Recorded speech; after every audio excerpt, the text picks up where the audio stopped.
Hello everyone, welcome back to my channel Edulation. মৰমৰ ছাত্ৰ-ছাত্ৰীসকল, যেহেতু যোৱাকালি 17 তাৰিখত তোমালোকৰ হাইস্কুল শিক্ষান্ত পৰীক্ষাৰ অসমীয়াৰ পৰীক্ষা গৈছে, অসমীয়াৰ কোৱেশ্চন পেপাৰখন মোৰ লগত আছে। বলাচোন আমি কোৱেশ্চন পেপাৰখন আজি আলোচনা কৰো, সলভ কৰিম। কাৰ কিমান মাৰ্ক শুদ্ধ হয় তোমালোকে চাব পাৰিবা। গতিকে বলা আমি ভিডিওটো আৰম্ভ কৰো। হাৰ্ড অহা নাই, কিছুমান বস্তু অলপ ক্ৰিটিকেল কৈ দিছে, পাঠৰ ভিতৰৰ পৰা আহিছে, কিন্তু ইমানো টান অহা নাই। যিখিনি পাঠত আছে সেইখিনি আহিছে, বাহিৰৰ পৰা একোই অহা নাই। আৰু বেছি দীঘল কুৱেশ্যনবোৰ ইমান বেছি অহা নাই। গতিকে আশা কৰিছোঁ তোমালোকৰ পৰীক্ষা ভালেই হৈছে।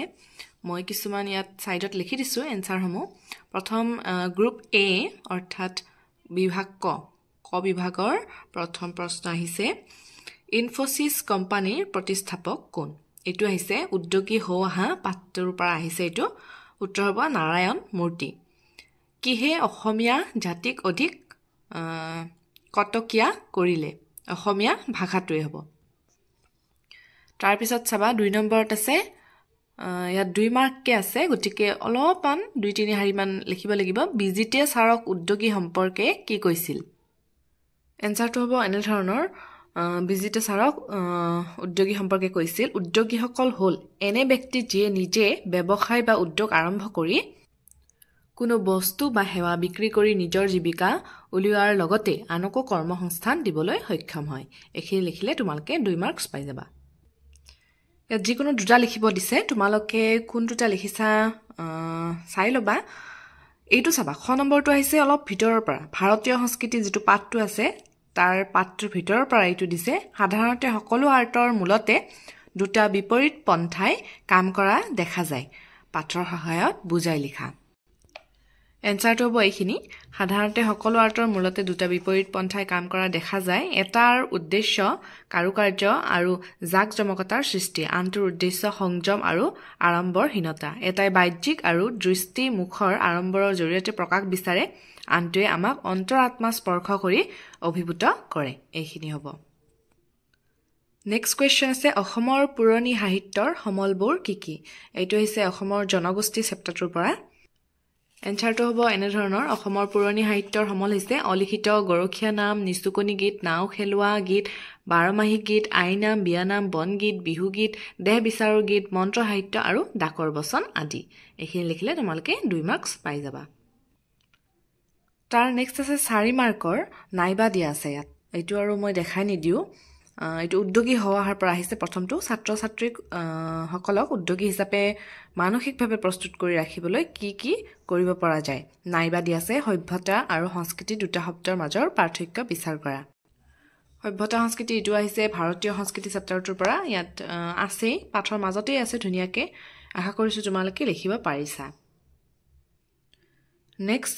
দুটা কুৱেশ্যন চাবা, ইণ্টাৰনেটৰ তিতামিঠা পাঠটিৰ লেখক কোন? ইয়াত আছে দিয়া, কোন হ'ব? ডক্টৰ প্ৰণয় দত্ত। নেক্সট কুৱেশ্যন আছে, অৰুণিমা সিনহাৰ ঘৰ ক'ত আছিল? এইটো হ'ব উত্তৰ প্ৰদেশত। নেক্সট কুৱেশ্যন চাবা, এইটো অৰুণিমা সিনহা পাঠটোৰ পৰা আহিছে। অৰুণিমা সিনহাই কিয় লাডাখত থকা মাউণ্ট চামছেৰ কাংৰীৰ অভিযান সম্পূৰ্ণ কৰিব নোৱাৰিলে? 2 মাৰ্কছ আছে ইয়াত।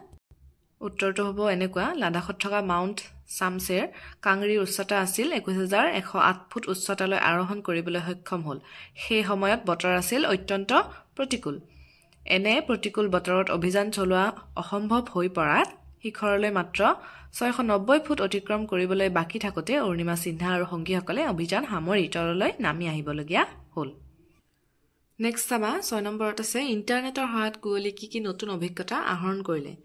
নাইবা দিয়া আছে, অৰুণিমাৰ সপোন পূৰণ কৰাৰ ক্ষেত্ৰত বাচন্দ্ৰী পালে কেনেদৰে সহায় কৰিছিল?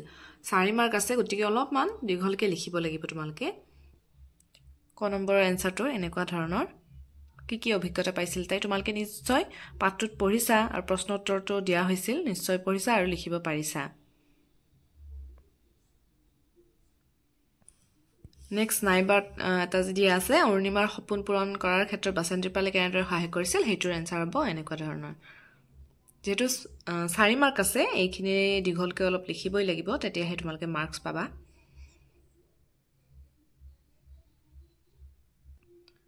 নেক্সট সৰু কুৱেশ্যন দুটা আছে, পল কোন শ্ৰেণীত পঢ়িছিল পল নৱম শ্ৰেণীত পঢ়িছিল নেক্সট কুৱেশ্যনটো চাবা লেখকে ইৰাণলৈ কি দায়িত্ব লৈ গৈছিল এটো পাৰস্যত এভুমুখী এই চেপ্টাৰটোৰ পৰা আহিছে তেল অন্বেষণৰ দায়িত্ব লৈ গৈছিল উত্তৰটো হ'ব এইটো তাৰ নেক্সট কুৱেশ্যন চাবা 2 মাৰ্ক আছে জাগ্ৰস পৰ্বতমালাৰ বিষয় তোমাৰ পাঠ্যপুথিৰ সহায়ত লিখা এইটো পাৰস্যত এভুমুখীৰ পাঠটোৰ পৰা আহিছে এইটো অনুশীলনীত প্ৰশ্নটো আছে এনসাৰখিনি এইখিনি হ'ব আশা কৰিছো তোমালোকে লিখিব পাৰিছা নেক্সট 9 নম্বৰত আছে 3 মাৰ্কৰ নাইবা দি আছে কাজিৰঙালৈ যাবলৈ ওলাতে পাহিৰ পলক মাকৰ দেউতাকে কি উপদেশ দিছিল নাইবা বেহিষ্ট ই জাহাৰাৰ লগত তেহৰান বাহিৰ সম্পৰ্ক বিষয় লিখা এইটো পাৰস্যত এভুমুখী পৰা আহিছে আৰু কাজিৰঙালৈ যাবলৈ ওলাতে এইটো আহিছে তোমাৰ অৰণ্য যাত্ৰাৰ পৰা নেক্সট কুৱেশ্যন আছে তোমাৰ পাঠ্যপুথিৰ বৰগীতটি কোনে ৰচনা কৰা শ্ৰী শ্ৰী মাধৱদেৱ হ'ব আজান ফকীৰৰ আচল নাম কি চাহ মিলন নেক্সট 2 মাৰ্ককে 4 মাৰ্ক আছে তিনিটা লিখিবলৈ দিছে দুটা লিখিবলৈ দিছে 11 নম্বৰত প্ৰথমটো আছে ব্ৰজাৱলী ভাষাৰ বিষয় এটি টোকা লিখা বৰগীত কবিতাটিত তোমালোকৰ দিয়াই আছে ব্ৰজাৱলী ভাষাৰ বিষয়ে আশা কৰিছো তোমালোকে লিখিব পাৰিছা নেক্সট আছে ৰহমৰ গিৰিহত শব্দ দুটাই কি বুজাইছে এটো চাবা এটো অলপ ক্ৰিটিকেল কে দিছে জিকিৰ চেপ্টাৰটোৰ পৰা প্ৰথম লাইনটো আছে ৰহমৰ গিৰিহত মানে ইয়াত কবিয়ে আল্লাহক কৈছে দয়াৰ গৰাকী বুলি আল্লাহক কৈছে কবিয়ে গতিকে তোমালোকে লিখিব লাগিব ৰহমৰ গিৰিহত মানে ইয়াত কবিয়ে আল্লাহক দয়াৰ গৰাকী বুলি বুজাইছে নেক্সট কুৱেশ্যন তোমাৰ চৰণ দুই মোৰ মহাধন ভকত জনেৰ নিজ তুমিহে জীৱন কবিতা ভাগে অন্তৰ্নিহিত ভাবটি লিখা এইটো বৰগীত পাঠটোৰ পৰা আহিছে তোমালোকে নিশ্চয় লিখিব পাৰিছা নেক্সট 13 নম্বৰত তিনিটা কুৱেশ্যন দিয়া আছে 1 মাৰ্কৰ প্ৰশস্তিৰ অৰ্থ কি এটো প্ৰশস্তি কবিতাটিৰ পৰা দিয়া হৈছে প্ৰশস্তিৰ অৰ্থ লিখিব লাগিব প্ৰকৃতিৰ সৌন্দৰ্যৰ বৰ্ণনাৰ মাজেৰে সুন্দৰৰ আৰাধনাৰ প্ৰকাশ পোৱা এটো হৈছে প্ৰশস্তিৰ অৰ্থ নেক্সট কুৱেশ্যন আছে অসমৰ স্বৰ্গদেৱে কিহেৰে দেউল সাজিছিল এইটো কুৱেশ্যন তোমালোকৰ মই অসমীয়া যেটো কবিতাটো আছে তাৰ পৰা দিয়া হৈছে ইয়াত দিয়া আছে বাগনক পিন্ধে খাৰু ভৰিৰ আঙঠি মহিং পেপাতি বজাই হাঁহকণী চাউলেৰে অসমৰ স্বৰ্গদেৱে দেউল সজায় গতিকে এনসাৰ হ'ব হাঁহকণী চাউলেৰে অসমৰ স্বৰ্গদেৱে দেউল সাজিছিল নেক্সট কুৱেশ্যন আছে কবিয়ে কোন সময়ত মানুহজনক লগ পাইছিল এইটো হ'ব সন্ধিয়াৰ সময়ত এইটো আহিছে দৃশ্যান্তৰ কবিতাটিৰ পৰা নেক্সট কুৱেশ্যন একেটা অলপমান দীঘল হ'ব মই আৰু কৈ নিদিও একেটা দৃশ্যান্তৰ মূল ভাৱ লিখিবলৈ দিছে মই অসমীয়া কবিতাটোৰ বিদন্দিয়া ৰূপ কেন্দ্ৰৰ প্ৰকাশ পাইছে এইখিনি লিখিবলৈ দিছে তোমালোকে নিশ্চয় লিখিব পাৰিছা এতিয়া আহো বোলা আমি ব্যাকৰণখিনিত ব্যাকৰণত চাবা প্ৰথমত দিয়া আছে 16 নম্বৰত তলৰ যিকোনো এটা ব্যাক বাক্য সহ সমাসৰ নাম লিখা ৰাম লক্ষ্মণ এটো হ'ব ৰাম আৰু লক্ষ্মণ ইতৰেতৰ দ্বন্দ্ব সমাস মই লিখি দিছো ইয়াত ইতৰেতৰ দ্বন্দ্ব সমাস নেক্সট আছে নৱৰত্ন এটো হ'ব দ্বিগু সমাস নৰত্নৰ সমাহাৰ যেহেতু এটা লিখিবলৈ দিছে মই দুটা তোমালোকক কৈ দিলো তাৰ পিছত দিয়া আছে 6 নম্বৰত তলৰ যিকোনো এটা শব্দৰ সন্ধি ভাঙা উচ্চাৰণ উদ্যোগ চাৰণ নাবিক নৌযোগ এক মহোদয় মহাযোগ উদয় তাৰ পিছত দিয়া আছে তলত দিয়া বাক্যটি সৰল বাক্যলৈ পৰিৱৰ্তন কৰা এটো জটিল বাক্যত আছে সৰল বাক্যলৈ নিব দিছে পৃথিৱী যে ঘূৰণীয়া হয় হেতু সকলোৱে জানে পৃথিৱী ঘূৰণীয়া বুলি সকলোৱে জানে পৃথিৱী যে ঘূৰণীয়া হেতু সকলোৱে জানে ইমানখিনি আৰু নালাগে পৃথিৱী যে ঘূৰণীয়া হেতু সকলোৱে জানে পৃথিৱী ঘূৰণীয়া বুলি সকলোৱে জানে এইটো হ'ব এনসাৰ তাৰ পিছত ইয়াত দিয়া আছে তলত দিয়া যিকোনো এটা শব্দৰ ন বা হ হোৱাৰ কাৰণ যিকোনো এটা লিখিবলৈ দিছে কাৰণটো যেনে বা ৰাৱণটো দিয়া আছে ৰি ৰ হৰ পাছত থকা দন্তান্ন মূৰ্ধন্য ন হয় এনেকৈ লিখিলে হৈ যাব তাৰ পিছত দিয়া আছে যথাস্থানত জ্যোতি চিহ্ন বহুৱা শিক্ষকে ক'লে তাৰ পিছত ইয়াত এটা কমা আহিব তাৰ পিছত ঊৰ্ধ্ব কমা ষ্টাৰ্ট অংক কেইটা ঘৰত কৰি আনিবা তাৰ পিছত দিয়া আছে তলৰ যিকোনো এটাৰ অৰ্থ প্ৰকাশ হোৱাকৈ এটি বাক্য ৰচনা কৰা মানে বাক্যটো যেতিয়া ৰচনা কৰিবা এটা অৰ্থপূৰ্ণ বাক্য হ'ব লাগিব ডলাৰ বগৰী মানে য'ত তত মানে পৰি থকা বা ঘূৰি ফুৰা ভাত ঘৰ মূৰে কপালে হাত দিয়া আশা কৰিছো তোমালোকে লিখিব পাৰিছা ডলাৰ বগৰী তোমালোকে লিখিব পাৰা মাক দেউতাকক হেৰুৱাৰ পিছত ৰমেন ডলাৰ বগৰী হৈ পৰিছে তাৰপিছত চাবা তলৰ যিকোনো এটা শব্দৰ বিপৰীতাৰ্থ শব্দ লিখা যিকোনো এটাই লিখিব দিছে হাদৰ হ'ব হাদৰ উচিত অনুচিত চিনাকি অচিনাকি পিছত দিছে এটা শব্দত প্ৰকাশ কৰা যাৰ সৰুতে মাক বাপেক মৰিছে এইটো হ'ব খাট মাউৰা যি সদায় ঘূৰি ফুৰে যাযাবৰ হ'ব যি কথাৰ অৰ্থ নাই নিৰাৰ্থক তাৰপিছত দিছে তলত দিয়া যিকোনো এটা শব্দৰ প্ৰত্যয় ভাঙি দেখুওৱা নাৱৰীয়া নাওযোগ অৰিয়া ফুলনি ফুলযোগ অনি তাৰপিছত দিছে তলৰ যিকোনো এটা শব্দৰ সমাৰ্থক শব্দ লিখা এন্ধাৰ হ'ব আন্ধাৰ স্বামী হ'ব পতি তনয় হ'ব পুত্ৰ যিকোনো এটা লিখিবলৈ দিছে তাৰপিছত দিছে চাবা তলৰ যিকোনো এটা প্ৰশ্নৰ উত্তৰ লিখা ইয়াত তিনিটা দিয়া আছে যিকোনো এটা কৰিলেই হ'ব তাত দিয়া আছে 4 নম্বৰ ভাৱ সম্প্ৰসাৰণ দিয়া আছে কথাত বতা পায় কথাত কথা যায় যিকোনো এজন ব্যক্তিয়ে হয়তো কথা এষাৰ মুখেৰে কওঁতে বহুত ভাবি চিন্তি কথা ক'ব লাগে কথাখিনি তুমি কওঁতে সেইটো বেয়া পৰিণামো হ'ব পাৰে ভাল পৰিণামো হ'ব লাগে সেইকাৰণে কথাত বতা পায় কথাত কথা যায় এইখিনি ধুনীয়াকৈ বহলাই লিখিবলৈ দিছে তাৰপিছত দিছে তুমি শ্ৰেণী কোঠাত থাকোতে হঠাৎ মূৰৰ বিষত ভুগিব লগা হোৱা বাবে বিদ্যালয়ৰ পৰা অৰ্ধছুটি মানে আধা ক্লাছ কৰি সম্পূৰ্ণ ক্লাছ নহয় আধা ক্লাছ কৰি তোমালোকে শিক্ষকৰ পৰা প্ৰধান শিক্ষকৰ পৰা ছুটি বিচাৰি আবেদন লিখিবলৈ দিছে ইয়াত দিছে আবেদনত তোমাৰ নাম ঠিকনা উল্লেখ নকৰিবা লিখিবলৈ মানা কৰিছে তাৰপিছত এখন দিয়া আছে তোমাৰ অঞ্চলৰ বাট পথ দলং আদি নষ্ট হোৱাত সেইবোৰৰ মেৰামতিৰ কাৰণে চৰকাৰৰ দৃষ্টি আকৰ্ষণ কৰি বাতৰি কাকতৰ সম্পাদকলৈ এখন প্ৰতিবেদন লিখা তাৰপিছত দিছে তলৰ যিকোনো এটা বিষয়ৰ ওপৰত এখনি ৰচনা লিখা এইবাৰ কিন্তু ৰচনা কমন নপৰিল হয়তো মই যিখিনি দিছিলোঁ তথাপি এখন সহজে দিছে পৰিৱেশ প্ৰদূষণ এইখনটো একেবাৰে আমি ক্লাছ 1ৰ পৰাই মানে জানা বুলি ক'লেও ভুল নহ'ব পৰিৱেশ প্ৰদূষণ নিশ্চয় তোমালোকে লিখিব পাৰিছা আৰু ক্ষুদ্ৰ সঞ্চয়ো নিজে বনাইও লিখিব পাৰি যে আগৰ দিনত আমি কিনেদৰে পইচা জমা কৰিছিলোঁ বাঁহৰ খুঁটিত পইচা জমা হৈছিল আজিকালিতো বহুত উন্নত হৈ গৈছে ব্যৱস্থাবোৰ এনেকৈ ধুনীয়াকৈ বনাই লিখিব পাৰি তাৰপিছত এই দুটা প্ৰশ্ন 19 আৰু 20 বৈচিত্ৰ্যময় অসম এই দুটা মই দিছিলোঁ পৰীক্ষাৰ কিছুদিন আগত তোমালোকে ভিডিঅ' চালে গম পাবা নিশ্চয় তোমালোকে লিখিব পাৰিছা তাৰপিছত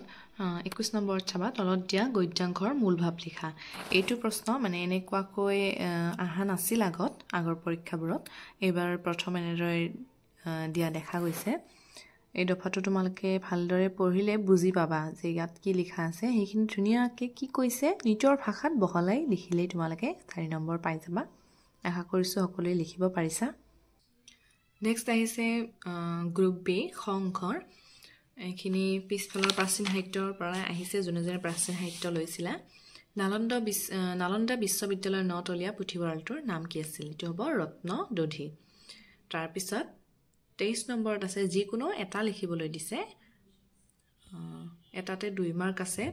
শ্ৰী ধান্যকটক বিশ্ববিদ্যালয়ৰ বিষয়ে চমুটকা লিখা প্ৰাচীন ভাৰতীয় শিক্ষা এই পাঠটোৰ পৰাই দিয়া হৈছে শ্ৰী ধান্যকটক এইখিনি তোমালোকে নিশ্চয় লিখিব পাৰিছা তাৰ নেক্সটটো দিয়া আছে সেনাপতি ভীষ্মৰ যুদ্ধোৎসৱ দেখি কি ৰণবাদ্য মহাশব্দ হৈছিল এইটো প্ৰশ্ন দিয়া হৈছে তোমালোকৰ বিষাদযোগ পাঠটিৰ পৰা ইয়াত ধুনীয়াকৈ দিয়াই আছে তোমালোকে প্ৰশ্নোত্তৰ পঢ়িছিলা যদি লিখিব পাৰিছা পাঞ্চজন্য শংখ দেৱদত্ত শংখ পৌণ্ড্ৰিক মহাশংখ তাৰপিছত অনন্ত নাম তাৰপিছত সুঘোষ এইবোৰ শংখ শব্দই মহাশব্দ বজাইছিল তাৰপিছত লং কোৱেশ্চন আছে প্ৰাচীন কালৰ ভাৰতবৰ্ষৰ বিখ্যাত শিক্ষা কেন্দ্ৰ তক্ষশিলা বিশ্ববিদ্যালয়ৰ বিষয়ে তোমাৰ পাঠ্যপুথিৰ আলমত লিখা এইটো প্ৰাচীন ভাৰতীয় শিক্ষাৰ পৰা দিছে নাইবা অৰ্জুনে যুদ্ধক্ষেত্ৰলৈ গৈ কাক দেখা পালে আৰু তেওঁলোকক দেখা পাই শ্ৰীকৃষ্ণক কি ক'লে তোমাৰ নিজৰ ভাষাত লিখা এইটো বিষাদযোগ পাঠটোৰ পৰা দিয়া হৈছে আশা কৰিছোঁ তোমালোকে লিখিব পাৰিছা নেক্সট চাবা 25 নম্বৰত 1 মাৰ্কৰ এটা কুৱেশ্যন দিয়া আছে অসমীয়া কোনজন সাহিত্যিকক অসম কেশৰী আখ্যা দিয়া হয় এইটো ধৰচাৰু ধৰ ভাইৰ কবি অম্বিকাগিৰি ৰায় চৌধুৰী হ'ব এনসাৰটো তাৰপিছত দিয়া আছে ধৰচাৰু ধৰ ভাই আৰু চাবৰ সময় নাই তাৎপৰ্য বুজাই লিখা নাইবা কপিল মুনিৰ চমু পৰিচয় দিয়া কপিল মুনিৰ চমু পৰিচয় এইটো কানাইৰ চাতুৰী নামৰ পাঠটোৰ পৰা দিয়া হৈছে চমুটকাত আছে এইটো দিয়া তোমালোকে নিশ্চয় যিকোনো এটা লিখিব পাৰিছা তাৰপিছত এইটো 4 নম্বৰৰ অলপমান দীঘল এনসাৰটো ধৈৰ্য আৰু ধৰ্ভাই কবিতাটোৰ মাজেৰে কবি ৰায়চৌধুৰীদেৱৰ স্বদেশ প্ৰেমৰ ভাৱ কিদৰে প্ৰকাশ পাইছে লিখা 4 নম্বৰ যেটো অলপ বহলাই লিখিব লাগিব মই তোমালোকক আগৰ ভিডিঅটোত কৈছিলোৱে যে ধৈৰ্য আৰু ধৰ্ভাইৰ পৰা 4 নম্বৰ নহলে 3 নম্বৰ কোৱেশ্চন আহে ইয়াত নাইবা দি আছে মোহিনী স্বৰূপে অমৃত পিয়ালো হাধিলো দেৱৰ কাম কোনে মোহিনী ৰূপ ধাৰণ কৰিছিল কানাই চাতুৰীত নিশ্চয় পঢ়িছা কৃষ্ণই মোহিনী ৰূপ ধাৰণ কৰিছিল তেওঁ কাক অমৃত খুৱাই দেৱতাৰ কাৰ্য সাধন কৰিছিল খচৰি মাৰি লিখা অলপ বহলাই লিখিব দিছে এইখিনি কানাই চাতুৰীৰ পৰা আহিছে এইটো লিখিব নিশ্চয় পাৰিছা তোমালোকে তাৰ পিছত চাবা তলৰ বাক্যটি শুদ্ধকৈ লিখা তোমাৰ দেউতা ঘৰত আছে নে এটো হ'ব তোমাৰ দেউতাৰা ঘৰত আছে নে হ'ব তাৰ পিছত আছে পঢ়া উপসৰ্গ ব্যৱহাৰ কৰি এটা শুদ্ধ বাক্য লিখা এটো প্ৰায় ভাগে ভুল কৰে এটা ওয়াৰ্ড লিখি থৈ দিয়ে ওয়াৰ্ড নহয় ইয়াত শুদ্ধ এটা বাক্য সম্পূৰ্ণ এটা বাক্য লিখিব দিছে পঢ়া তুমি লিখিব পাৰা যে কাইলৈ পৰা মই স্কুললৈ যাম এনেকুৱা এটা বাক্য লিখিবলৈ দিছে তাৰ পিছত দিছে চাবা খালি ঠাইত উপযুক্ত অনুসৰ্গ বহুৱা তুমি স্কুললৈ নগলা তুমি কিয় স্কুললৈ নগলা তাৰ পিছত আছে তলত দিয়া যিকোনো এটা সমাৰ্থক শব্দ লিখা মিত্ৰ হ'ব বন্ধু কন্যা হ'ব ছোৱালী